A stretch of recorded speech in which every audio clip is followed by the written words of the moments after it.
कक्षा 9वीं के सभी विद्यार्थियों, देखिए आज के इस वीडियो में आज हम विषय हिंदी का वार्षिक परीक्षा के लिए पेपर देखेंगे। अब की बार 90 पार। चलिए वीडियो को स्टार्ट करते हैं। पहला प्रश्न, सुमित्रा नंदन पंत किसके कवि माने जाते हैं? छायावाद के। दूसरा, सर्वेश्वर दयाल सक्सेना की रचना है काठ की घंटियाँ।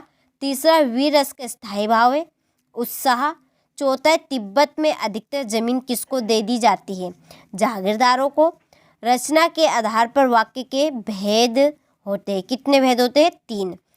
छठा है, मृदुला गर्ग की रचना कौन सी है?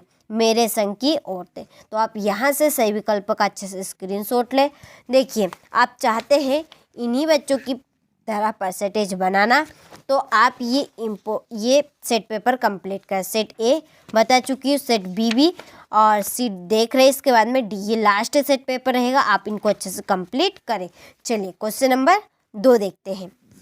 रिक्त स्थानों की पूर्ति कीजिए कि कोयल तुम किसका डेडिडेस देना चाहती हो? संदेश। किसके कारण स्थायी भाव जागृत हो वहाँ डेडिडेस कहलाता है। आलंबन। अभिमान में मान डेडिडेस लगाए प्रति। उमा ने डेडिडेस की परीक्षा पास कर ली थी, बीए की। महादेवी को एक कविता पाठ पर डेडिडेस मिला, चांदी का कटोरा। एकांकी में डेडिडेस होता है 1 अंक। तो यहाँ से आप अच्छे से बड़े से स्क्रीनशॉट लें और मेरे द्वारा बताए जा रहे पेपर को आप अच्छे से कंप्लीट करें। नंबर 3 है, सही जोड़ी बनाइए। चारों चंद्र की चंचल किरणें। अनुप्रास अलंकार। बिहार। जाबिर हुसैन। मात्र ही भर निपात शब्द। प्यारे लाल शर्मा की जोड़ी स्वतंत्रता सेनानी। नाटक सम्राट की जोड़ी जयशंकर प्रसाद। संसाधनों का उपयोग हो रहा है। तो आप अच्छे से यहाँ से स्क्रीनशॉट ले जोड़ी का और इनको आप कंप्लीट करें। चलिए क्वेश्चन नंबर 4, सत्य और असत्य। छायावाद काव्य में प्रकृति का मानवीकरण किया गया है। सत्य, दोहा मात्रिक छंद। सत्य, एक टोपी पर 2500 जूते निछावर होते हैं। असत्य, किरण शब्द का पर्यायवाची रसी में।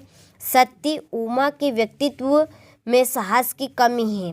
असत्य, आचार्य रामचंद्र शुक्ल हिंदी के प्रसिद्ध निबंध लेखक है। तो सत्य। तो आप अच्छे से स्क्रीनशॉट लें इनका और उनको कंप्लीट करें। चलिए क्वेश्चन नंबर 5 है, एक वाक्य में उत्तर।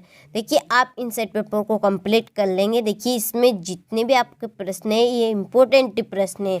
अब की बार आप 90 पार जरूर करेंगे। आप इन्हीं सेट पेपर को कंप्लीट कर लेना। मैंने आपको सेट ए और बी बता चुकी हैं, चेकआउट आप कर सकते हैं चैनल पर जाके। और इसके बाद हम आखिरी आपका जो ब्रह्मास्त्र की तरह काम करने वाला है हम उसको पढ़ेंगे। तो चैनल पर नए हो तो चैनल को जरूर सब्सक्राइब कीजिएगा। तो चलिए क्वेश्चन नंबर 5 है, मकरत के खुले डिब्बे जैसा क्या है? पर्वती ग्राम। स्थायी भाव को जगाने वाले तथा उद्दीप्त करने वाले कारक क्या कहे जाते हैं? विभाव। महादेवी के परिवार में हिंदी को कौन लाया? महादेवी की माताओं। उपसर्ग शब्द में कहाँ जुड़ता है? शब्द के पहले।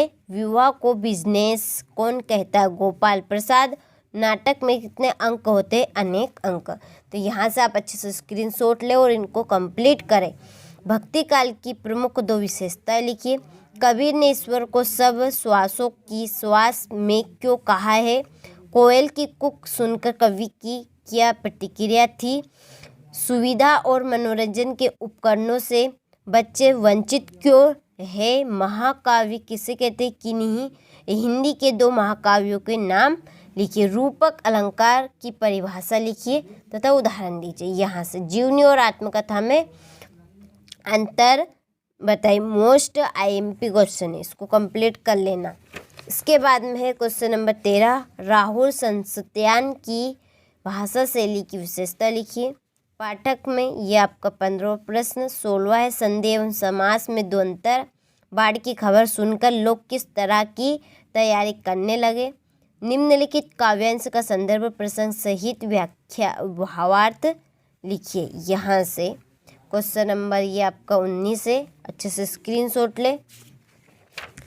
चलिए इसके बाद है क्वेश्चन नंबर हमारा 20, निम्नलिखित में से किसी एक विषय पर एक अनुच्छेद लिखिए। निम्नलिखित गद्यांश काव्यांश को पढ़कर नीचे लिखे प्रश्नों के उत्तर दीजिए। इसके बाद में है क्वेश्चन नंबर 22, पुस्तक बुक बैंक से पुस्तक देने के लिए एक निर्धन छात्र निधि से सहायता प्राप्त करने के लिए अपने प्रधान प्राचार्य महोदय को आवेदन पत्र लिखिए। और क्वेश्चन नंबर 23 है, निम्नलिखित में से किसी एक विषय पर निबंध लिखिए। जो भी निबंध आपको आता नहीं भी आता तो इसमें से आप कंप्लीट कर लेना